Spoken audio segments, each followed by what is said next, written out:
They are ready to go here tonight in Hartford. This is why Connecticut came back to the Big East Conference for a night like this, the 70th meeting all time between the UConn Huskies and the Villanova Wildcats. Are you guys ready to go? Yeah.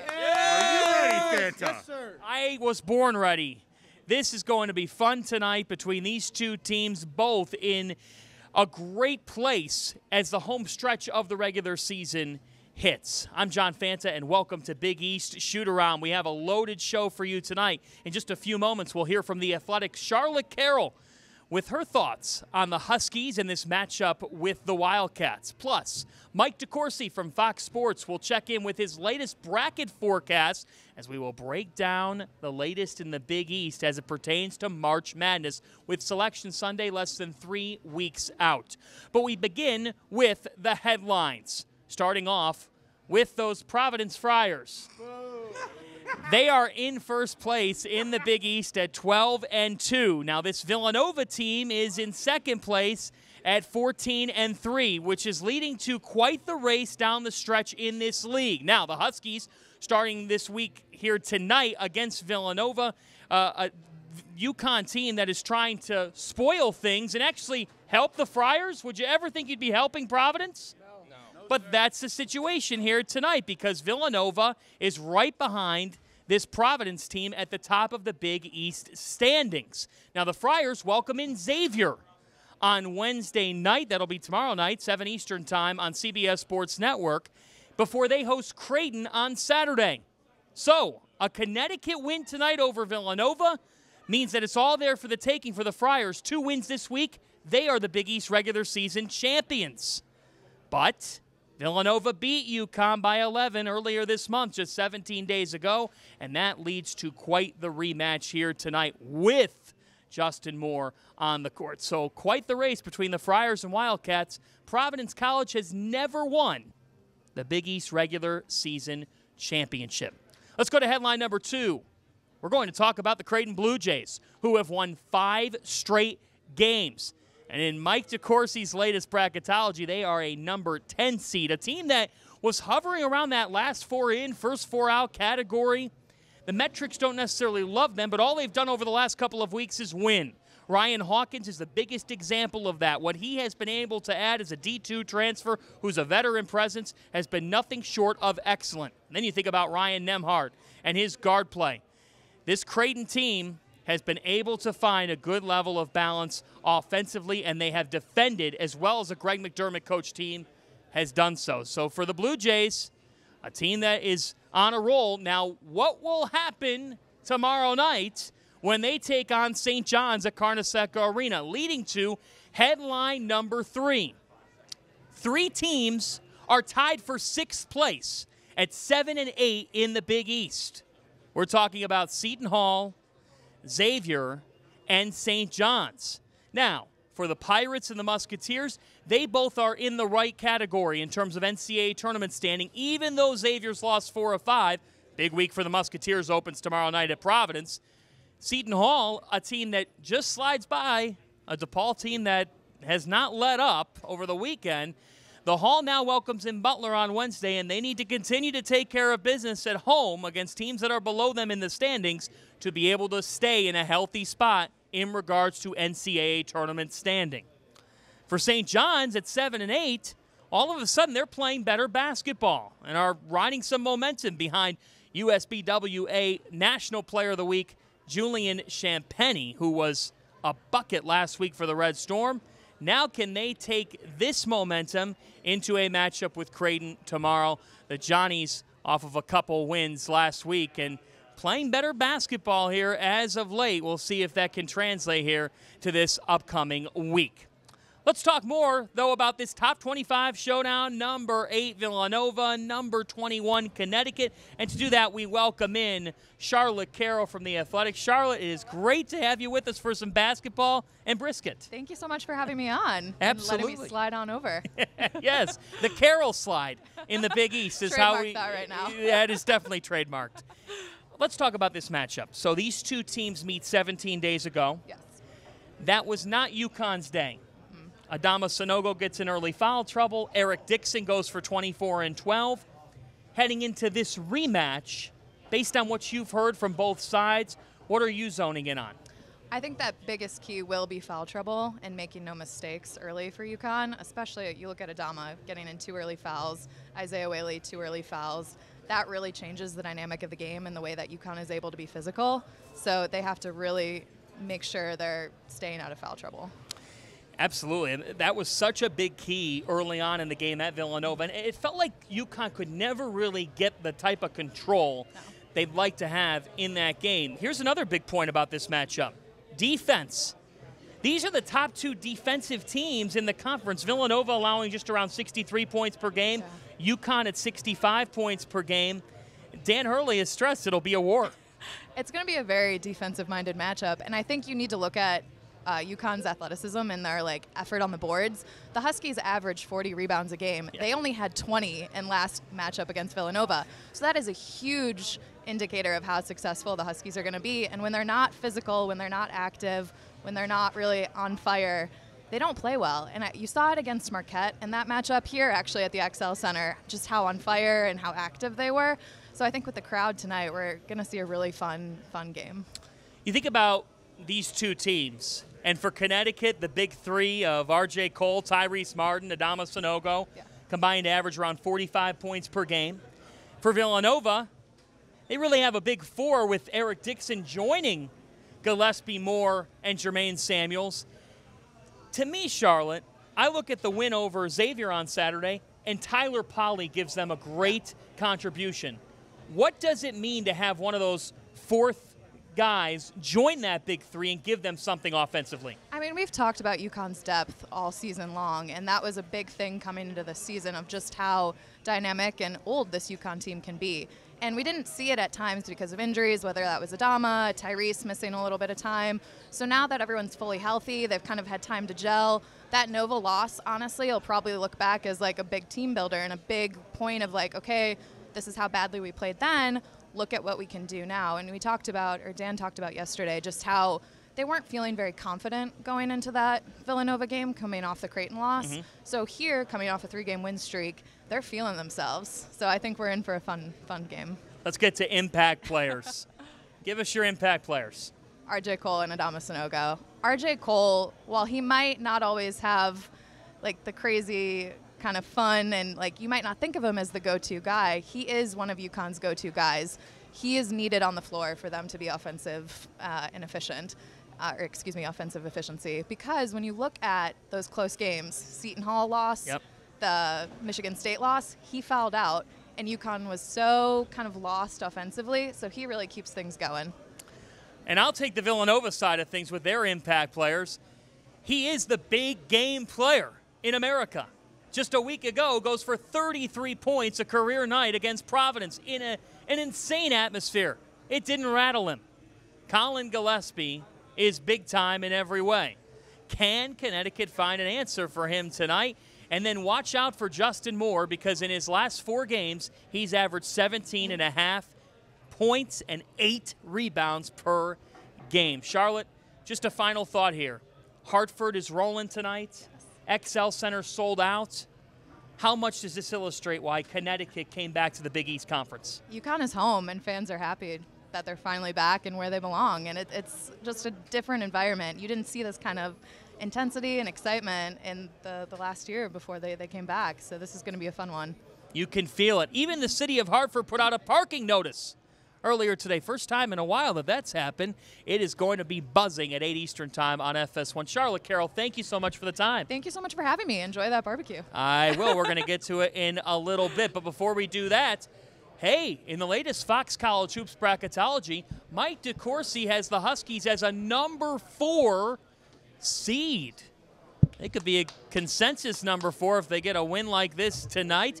Here's more with Mike DeCourcy on the bracket forecast in the Big East. Let's look at Tuesday night showdown on FS1, 8 Eastern time between 2 tournament locked teams. Villanova with a net ranking of 7, Connecticut a net ranking of 17. At the XL Center, which is sold out for this one, Mike, the type of game you love this time of year. What would a win mean for each team's bracket standing? Well, I think first, what a win would mean would be for Villanova remaining in the Big East first place race. Because I think if they take another loss, you can't count on Providence to take an outside loss. If you're Villanova now and you stay undefeated against others, then you can tie it up yourself and assure yourself a share. Providence may go out, I mean, as they almost did on Sunday and lose to Butler, they may go out and do that, but you can't count on that. So you need that win over UConn to win the league. And relative for them, relative to the bracket, it keeps them alive for a number 2 seed without a doubt. They were very close. A team like Wisconsin, keep winning games. How high can they climb if the metrics are as important as the committee suggested on Saturday? I don't know. I'm very curious about that. But I know that Villanova's metrics are great. So if they keep winning games like this one on the road against UConn, terrific team, or the Providence home game that's coming up, that can vault them into a number 2 seed if they do those things. For UConn, I think they're highly competitive for a 4 seed at this point, but you have to keep winning games. You have to win the biggest games to do that. And obviously, you've got one of the best teams in your league on your floor. Huge opportunity. If you want to be a 4 seed, I don't think that's optional. I think you have to get that game. Let's turn to a team that's spent a lot of time on the bubble. You've had them in your last 4 in before, hovering right around there. I'm talking about Greg McDermott's Creighton Blue Jays, who have climbed some and have won quite a bit recently. They've won 5 straight games. Now, the metrics, they don't love Creighton, even though the Blue Jays have guaranteed themselves another 500 or above finish in the Big East. Upcoming schedule at St. John's, at Providence, home to UConn, home to Seton Hall. What are your thoughts on where the Jays stand in this closing stretch? I actually have had Creighton way higher than anybody else for basically 6 weeks. I've had them as high as an 8-9 game. I look at it now, and like I said, the message that the committee sent on metrics makes me a little bit squirrelier about that now. One hopes that the recent victories might help bring those numbers up, but I think that they are firmly in based on what they've achieved. I just don't see how you can leave a team out that's got a sweep of Marquette, that has a home win over Villanova, that has a road win at UConn.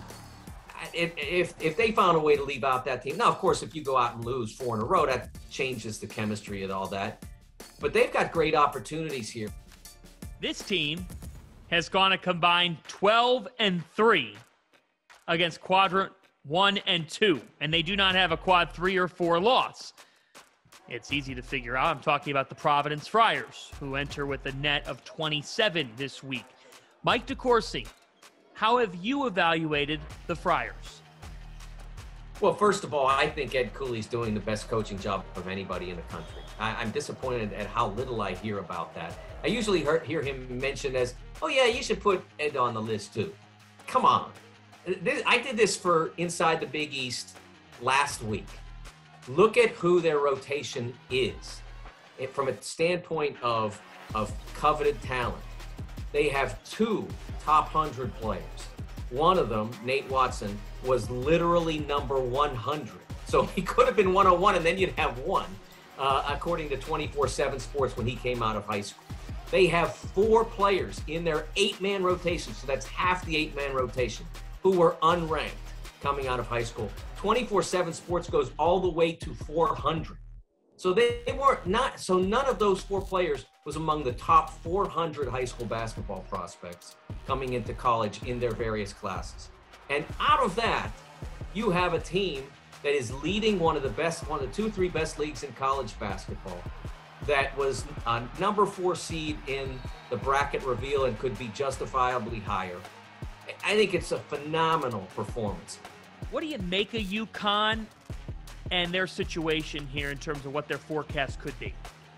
Yeah, if you take out what they need to do in the Big East tournament, which I think they need to do reasonably well to climb to a possible 4. I think they need to finish 3-1 against that stretch. Now, they could pick, I think obviously it'd be better for them if they got the 2 W's they're supposed to get, and then got the big one to add to their cachet by getting Villanova at home. And then if they drop a road game at Creighton, not much punitive there. It won't be great, but it's won't be much punishment. And I think they would be in position to be one of the teams that's debated for the last 2 or 3 spots on the 4 line. When basketball was first invented in 1891, it was racially segregated like the rest of American society. Gymnasiums and athletic clubs were for whites only, but that didn't stop Edwin Henderson, a black gym teacher in Washington, D.C., from introducing the game of basketball to African Americans on a wide-scale, organized basis in the early 1900s. This era, which ran from 1904 to 1950, became known as the Black Fives era, referring to the 5 starting players on a basketball team. Much like the Negro Leagues of baseball, the Black Fives created a nationwide barnstorming circuit of independent African American basketball teams. Black Fives flourished in many of the same cities as our Big East schools today. Cities like New York, DC, Philadelphia, Indianapolis, and Chicago, as well as other cities with substantial African American populations. The men and women of the Black Fives era, and yes, you better believe there were also women's teams, opened doors for generations of black players, coaches, and contributors during a time of segregation and systemic oppression. These teams and players fostered hope and unity, using basketball as a common ground for building bridges.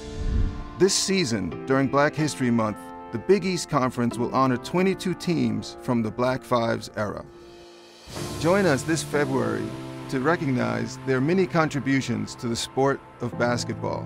To find out more, visit bigeast.com/Black Fives. It is trivia time here at Bears Smokehouse in Hartford, and it is so great to be here at Bears doing this tonight for shoot-around ahead of Villanova and UConn. And I have some contestants with Big East tournament tickets on the line. I've got Chris and Pat to my right. I've got George and Andrew to my left. Are you guys ready? Yes. How long have you been Connecticut fans? Approximately 25 years. Approximately 25 years. He's got us beat. All right, let's see how well you know the Huskies. Ready to roll? Yeah. All right, so I'm going to watch here. I've got judges as well. Whoever hits the silver first, he's going to point. Here we go. And it's best 2 out of 3. And maybe a points question. We adapt with the rules here. Here we go. Question number 1. Let's see here. Question number 1. Who holds the record for most Big East tournament championships? Georgetown. Wow. What a start by George and Andrew. The correct answer is Georgetown. Very well done. You're on the board. Now, if they get another one, then you guys are going home. I mean, you're going to the XL Center, but you're going home. We're going home. By the way, the losing team still gets free beer from Boston Beer. Ooh. Wicked Hazy, which is very good. I had too many last year during the tournament, and it went the wrong direction. Wicked Hazy. We're giving away some Wicked Hazy tonight from our friends at Boston Beer. Okay. Here we go. Question number 2. In the legendary Allen versus Allen 1996 Big East Tournament Championship game. Are you joining the team? Okay, we have a contestant here who joined. Who led the Huskies in scoring in that game? The Allen versus Allen game. I have options. A, Travis Knight. B, Ricky Moore. C, Allen Iverson. D, Kirk King. Ricky. Who buzzed in? Well, You did. Ricky Moore. He says Ricky Moore. Ricky Moore is incorrect. Correct. It's incorrect. No, we're going to go to question 3. The correct answer was Kirk King with 20 points. 12-0 run to end the game. Okay. All right, here we go. Question number 3. Question number 3. You guys get a point for each correct answer. This is a points question. Okay. You give me the order of UConn's wins in the 5 games in 5 nights 2011 Big East tournament run. He's got it. Okay. So it's all right. DePaul. Good. Yes, DePaul. Yep. Georgetown. Georgetown is correct. Pittsburgh. Pittsburgh is correct. Syracuse. Syracuse is correct. Louisville. Chris and Pat and guest contestant, you're going to the Big East tournament. The ringer. We have a winner. We have a winning team. Congratulations, guys. Congrats. George and Andrew, you still get free Ricket Hazy. Thank you. All right. That's round 1 of trivia. Round 2 to come. We roll on with trivia. Round 2 with Husky fans. We have Scott and Ryan, Eric and Adam. They're ready to roll. How long have you guys been UConn fans? The second we were born. The second they were in the womb.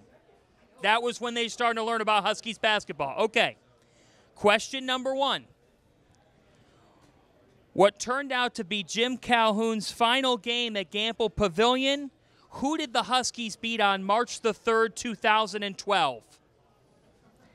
A, St. John's, B, Syracuse, C, Georgetown, D, Pittsburgh. Do we buzz in? You buzz in. Pittsburgh. Is that your final answer? Yes. You guys are on the board with a point. Let's go. That's what I'm talking about. Are there penalties for wrong answers? There are no penalties for wrong answers. There are no penalties for wrong answers. Everybody can get 1 technical foul. You can't get 2. Yes, sir. Thrown out. That's right. That's right. Okay. Ready for question 2? Yes. This is a tougher one. But if you follow college basketball, which you guys do, right? Yes, sir. All right, let's see what you got. In the past decade, there have been 2 players who have won Big East Tournament Most Outstanding Player in the past decade. 2 players, not a UConn Husky. Twice. 2 players who have won it twice. Big East Tournament Most Outstanding Player. Can you name the 2 guys who have done this? I got to think. Give me a couple seconds. This guy got it right from the back corner. Now, would it help you if I gave you the 2 teams that Yes. they're from? Yeah. One of the teams is Villanova. He plays in the NBA now. Who got in? Right here. So one of them, Jalen Brunson. That is incorrect. Josh Hart. Josh Hart is correct. Can you name the other one? The other one comes from Louisville. Payne Silva. I'm going to ask the judge. Did you guys get a point to start? Did you No, guys they get the did. first one right? They did. So that would put them up 3-0? 2-0. But it is Payne Silva, not Payne Silva. That is correct. It is Peyton Siva, so it's 2-1. No, it's 1-1. It's 1-1. I'm sorry. It's 1-1. They got the first one, though, so it's a half point. Oh, We're going to sudden death. I liked your passion there. Thanks. You fought. You campaigned with the officials, which I kind of like. You ain't cheating, you ain't trying. All right, here we go. Question number 3. I have to find here. No peeking. No peeking. Right. All right, here we go. In 1990, UConn won the first Big East tournament championship in program history. In 1990. Who did the Huskies beat? Who had it in the championship game? Georgetown. Is incorrect. Old Big East, 1990. They didn't beat Georgetown. They beat. We will go Syracuse. They're going with Syracuse. They're going to the Big East tournament. You guys are a winner. What's that, producer? And Syracuse is not going to the Big East tournament. You guys are a winner. Congratulations. You're off to the Garden. How do you feel? Dream come true, John. Absolutely. It's a dream come true. We will see you guys at the BET. You guys are not going home empty. You're going home with Wicked Hazy from Boston Beer. How's that feel? Feels good. Exactly, it does. Drink responsibly. Yes, sir. We're back with more to wrap it up after this. This is what it's all about. From the heart of New York City, the world's most famous arena, Madison Square Garden. And the fans feel it. The energy in the building right now is phenomenal. And here we go. How about that? Woo! Dropping dimes. They are playing ball. Crashing the glass. Listen to this crowd in the Big East Championship. Old school basketball for the win. 1, 2, 3, 4, 5, 6, 7, 8, 9. It's time to grind. Kick down the door, drop it on the dime. Slick with the rhyme. It's time to shine. Run. Do what you gotta do. Run. That's right, they telling you run. We came to rock the spot. Run. You hear us beating up the block. Run. Do what you gotta do. Run. That's right, they telling you run. We came to rock the spot. Run. You hear us beating up the block. Yeah. I have with me right here the most important guest of the show, the Bear Attack. This is cornbread piled with macaroni and cheese, piled with brisket. Do not tell my doctor about this. Phenomenal job here by the folks at Bears. This is the best of every world of barbecue, all combined into one.